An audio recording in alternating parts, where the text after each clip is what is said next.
Hello नमस्कार दोस्तों, स्वागत है आप सभी लोगों का विद्यार्थी कम्युनिटी के आपके अपने यूट्यूब चैनल पर। आज हम देखेंगे भारत परिषद अधिनियम 1909 और भारत परिषद अधिनियम 1919 के बारे में पूरी चर्चा करेंगे, क्योंकि एग्जाम में इससे संबंधित ना बहुत सारे क्वेश्चन आपको देखने को मिलेंगे कोड आधारित क्वेश्चन में, जिसे समझना एक फ्रेशर के लिए या फिर जो होती है कि 2-3 साल पढ़ चुके हैं उनके लिए भी बहुत प्रॉब्लम होती है। तो हम इसे जो है पूरी तरीके से डील करने की आज कोशिश करेंगे। देखिए, इस अधिनियम में जो होती है, इस अधिनियम को मार्ले मिंटो सुधार भी कहा जाता है। इसी के नाम से जाना जाता है 1919 के भारत परिषद अधिनियम को। उस समय आपके लॉर्ड मार्ले इंग्लैंड में जो है भारत के राज्य सचिव थे, तथा मिंटो की बात करें तो भारत के वायसराय थे। और दोनों के संयुक्त होने के आने की अभी के समय में बोले तो दोनों के मध्य एमओयू होने से ही इस भारत परिषद अधिनियम को पारित किया गया था। मिंटो ने इस दिन को भारतीय इतिहास की युगांतर घटना भी कहा था। क्या कहा था? युगांतर घटना। ठीक है। मार्ले मिंटो सुधार का लक्ष्य भारत परिषद अधिनियम 1892 के दोषों को दूर करना, मुस्लिम अल्पसंख्यकों को खुश करना तथा भारत में चढ़ते हुए यानी कि बढ़ते हुए उग्रवाद को एवं जो है क्रांतिकारी राष्ट्रवाद का सामना करना था। कौन सा? इस अधिनियम का मुख्य लक्ष्य मार्ले मिंटो सुधार का। ठीक। इस अधिनियम ने केंद्रीय और प्रांतीय जो है विधान परिषदों के आकार में व्यापक वृद्धि की। क्या की? केंद्रीय और प्रांतीय दोनों विधान परिषदों के आकार में जो है व्यापक वृद्धि की। केंद्रीय परिषद में सदस्यों की संख्या 6 से कितने कर दी गई? आपकी 6 से 60 कर दी गई, जबकि प्रांतीय विधान परिषदों में इसकी संख्या को अलग अलग थी। आपकी जो कहाँ पास केंद्रीय परिषद में आपके 6 से 16 कर दी गई और जो विधान परिषदों में अलग अलग रखी गई। ठीक। तो ये था आपके भारत परिषद अधिनियम के कुछ महत्वपूर्ण जो बिंदु। चलिए आगे देखते हैं इन बिंदुओं को और आगे बढ़ाए हैं। तो देखिए, इस अधिनियम ने केंद्रीय परिषद में सरकारी बहुमत को बनाए रखा, परंतु जो प्रांतीय परिषद और गैर सरकारी सदस्यों के बहुमत की अनुमति थी।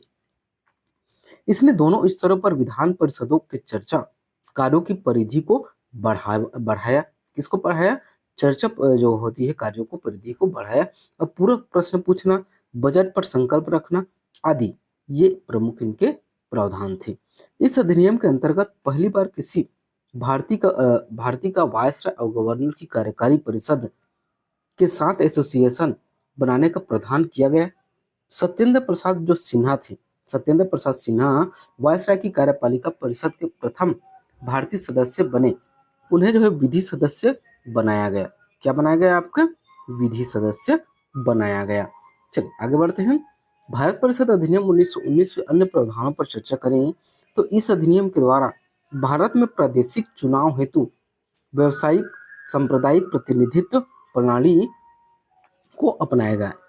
और इस प्रणाली जो आपका व्यावसायिक और सांप्रदायिक प्रतिनिधित्व प्रणाली को कब अपनाया गया? 1919 के भारत परिषद अधिनियम के तहत अपनाया गया। इस अधिनियम ने पृथक निर्वाचन के आधार पर मुस्लिमों के लिए सांप्रदायिक प्रतिनिधित्व का प्रावधान किया। इसके अंतर्गत जो होती है मुस्लिमों को विशेष प्रावधान किया गया। बात करें मुस्लिमों की तो मुस्लिम सदस्यों का चुनाव मुस्लिम मतदाता ही कर सकते थे। ये 1919 का अधिनियम का प्रमुख प्रावधान था। इस प्रकार इस अधिनियम ने सांप्रदायिकता को वैधानिकता प्रदान की, जिसके विरोध में कौन थे? आपके कांग्रेस हमेशा रहे कि किसी भी तरह सांप्रदायिकता को भारत में लागू ना किया जाए। लेकिन 1919 के भारत परिषद अधिनियम के महत्वपूर्ण दोष रहा। लॉर्ड मिंटो को जो है सांप्रदायिक निर्वाचन का जनक भी कहा जाता है। इसी कारण इसे जो है इनका जनक कहा जाता है। इस अधिनियम ने presidency corporation, chambers of commerce, विश्वविद्यालयों और जमींदारों के लिए अलग प्रतिनिधित्व का भी प्रावधान किया। ये तो मुस्लिमों के लिए अलग प्रावधान किया है, साथ ही साथ जो है विश्वविद्यालयों जमींदारों के लिए भी अलग प्रतिनिधित्व का भी प्रावधान किया। ठीक। तो ये था हमारा जो है 1919 का भारत परिषद अधिनियम। अब हम बात करेंगे भारत शासन अधिनियम 1919 और 1919 के प्रमुख प्रावधानों का। क्या इस अधिनियम के पारित हो जाने के बाद भारत में किस तरह के परिवर्तन हुए? तो 1919 ईस्वी के जो अधिनियम को मॉन्टेग्यू चेम्सफोर्ड सुधार किया कहा जाता है। जैसे कि 1909 के मार्लिमेंटो सुधार कहा जाता है ना, उसी तरह जो 1919 के भारत शासन अधिनियम है ना, उसे जो है मॉन्टेग्यू चेम्सफोर्ड सुधार भी कहते हैं, क्योंकि इस अधिनियम के जन्मदाता भारत सचिव मॉन्टेग्यू और भारत के गवर्नर जनरल चेम्सफोर्ड थे। दोनों थे नहीं, ठीक है। यह अधिनियम ब्रिटिश सरकार द्वारा सुधारों का एक और तथाकथित जो है प्रयास था। 20 अगस्त 1917 ईस्वी को भारत सचिव लॉर्ड मॉन्टेग्यू ने एक घोषणा की जिसमें भविष्य के सुधारों की ओर संकेत किया था, ठीक है। तत्कालीन जो संवैधानिक सुधारों की मांग, होम रूल आंदोलन, प्रथम विश्व युद्ध आदि अनेक कारणों से यह अधिनियम जो है पारित आपका किया गया था, ठीक है। चलिए आगे देखते हैं। इस अधिनियम के आधार पर प्रांतों में आंशिक रूप से उत्तरदायी सरकार की स्थापना की गई। किसकी की गई? उत्तरदायी शासक सरकार की स्थापना, ठीक है। पार्षद कार्यपालिका का एक ऐसा भाग था जो गवर्नर के प्रति उत्तरदायी था, तथा दूसरा भाग मंत्रिमंडल था जो प्रांतीय व्यवस्थापिका के प्रति क्या था? उत्तरदायी था, ठीक है। इस अधिनियम के द्वारा केंद्र में द्विसदनात्मक विधायिका स्थापित की गई, अर्थात केंद्रीय विधान परिषद का स्थान राज्य परिषद एवं जो है विधानसभा जो है निम्न सदन वाले द्विसदनात्मक विधानमंडल ने ले लिया। इस अधिनियम की अगर विशेषताओं की बात करें तो द्विसदनात्मक यानी दो शासन व्यवस्था की स्थापना की गई, जिसमें राज्य परिषद यानी कि उच्च सदन और विधानसभा यानी कि जो है निम्न सदन वाले द्विसदनात्मक विधानमंडल की स्थापना की गई, ठीक है। चलिए आगे बढ़ते हैं। अगर आगे इसके बारे में बात करें तो राज्य परिषद के सदस्यों की संख्या 60 थी, जिसमें 34 निर्वाचित एवं जो है 26 मनोनीत होते थे तथा उनका कार्यकाल 5 वर्ष का था।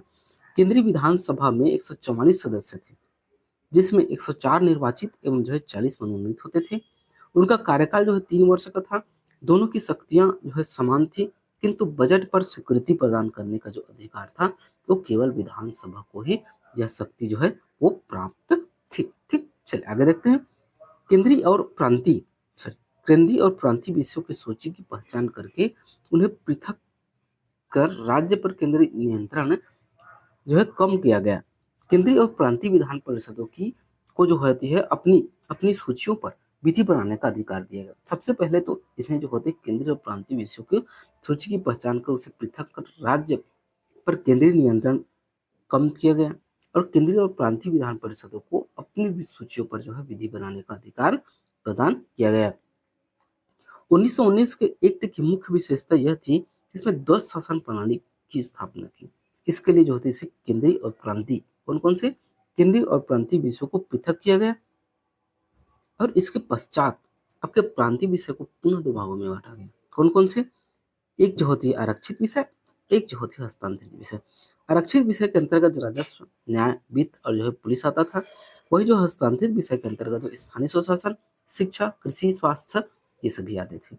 आरक्षित विषयों का जो शासन है गवर्नर अपनी परिषद के सदस्यों की सलाह से करता था तथा हस्तांतरित विषयों का जो शासन है वो गवर्नर भारतीय मंत्रियों की सलाह से करता था, क्योंकि आपके प्रांतीय विषयों को दो भागों में बांटा गया था, एक आरक्षित विषय और एक जो है हस्तांतरित विषय।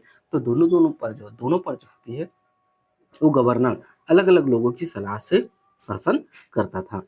आगे इसके बारे में देखें तो इस अधिनियम ने सांप्रदायिक आधार पर सिखों, भारतीय ईसाइयों, आंग्ल भारतीयों और यूरोपियों के लिए भी पृथक निर्वाचन के सिद्धांत को क्या किया? विस्तारित किया, ठीक है।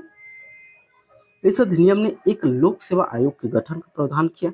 इसी के परिणाम स्वरूप 1926 ईस्वी में सिविल सेवकों की भर्ती के लिए केंद्रीय लोक सेवा आयोग का जो है भी गठन किया गया, ठीक। आगे देखते हैं। इस अधिनियम ने अब जो है पहली बार केंद्रीय बजट को राज्यों के बजट से अलग कर दिया गया। जिस तरह से उसे हस्तांतरित विषय और आरक्षित विषय में बांटा गया ना, उसी तरह इस अधिनियम ने केंद्रीय बजट को भी दो भागों में अलग अलग कर दिया तथा राज्य विधानसभाओं को अपना बजट स्वयं बनाने की जो है अधिकार अधिकृत कर दिया गया।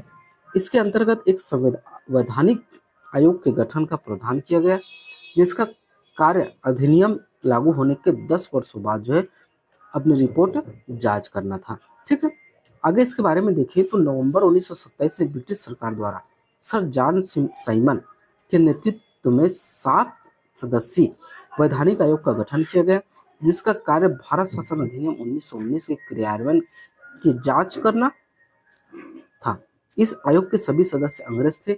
अधिकांश भारतीयों द्वारा इसका विरोध भी किया गया और आयोग द्वारा 1930 में अपनी रिपोर्ट सरकार को सौंपी गई, जिसकी प्रमुख सिफारिशें निम्नलिखित थी। सबसे पहला था वो जो प्रांत में द्वैत शासन को समाप्त कर उन्हें स्वायत्तता प्रदान करना। दूसरा था आपका जो है राज्यों में सरकारों का विस्तार किया जाना। तीसरा था आपका सशक्त संघ की स्थापना करना। और चौथा था आपका जो सांप्रदायिक निर्वाचन व्यवस्था को जारी रखा जाए। और पांचवा था आपका जो है केंद्रीय क्षेत्र में उत्तरदायी शासन जो है शासन की स्थापना करना। आगे अगर इसके बारे में देखें तो केंद्रीय व्यवस्थापिका का पुनर्गठन किया गया। बृहद भारत परिषद की स्थापना की गई। साइमर रिपोर्ट ने प्रांतों में उत्तरदायी शासन लागू करने की तथा बर्मा को भारत से पृथक करने जैसी महत्वपूर्ण सिफारिशें थी। साइमर रिपोर्ट आगे चलकर जो है 1935 के भारतीय संविधान अधिनियम का जो है यह आधार बना था। 1919 का अधिनियम बहुत ही महत्वपूर्ण था, क्योंकि 1935 का जब अधिनियम आया ना तो वो भारतीय जो इतिहास में या फिर जो संवैधानिक व्यवस्था में सबसे महत्वपूर्ण मानी जाती है। तो ये था आज का हमारा जो है महत्वपूर्ण संवैधानिक इसी तरह के और भी वीडियोस के लिए हमारे चैनल को लाइक कीजिए, सब्सक्राइब कीजिए और ज़्यादा से ज़्यादा लोगों तक शेयर कीजिए। मिलते हैं नेक्स्ट वीडियो में, तब तक के लिए जय हिंद, जय भारत, जय छत्तीसगढ़।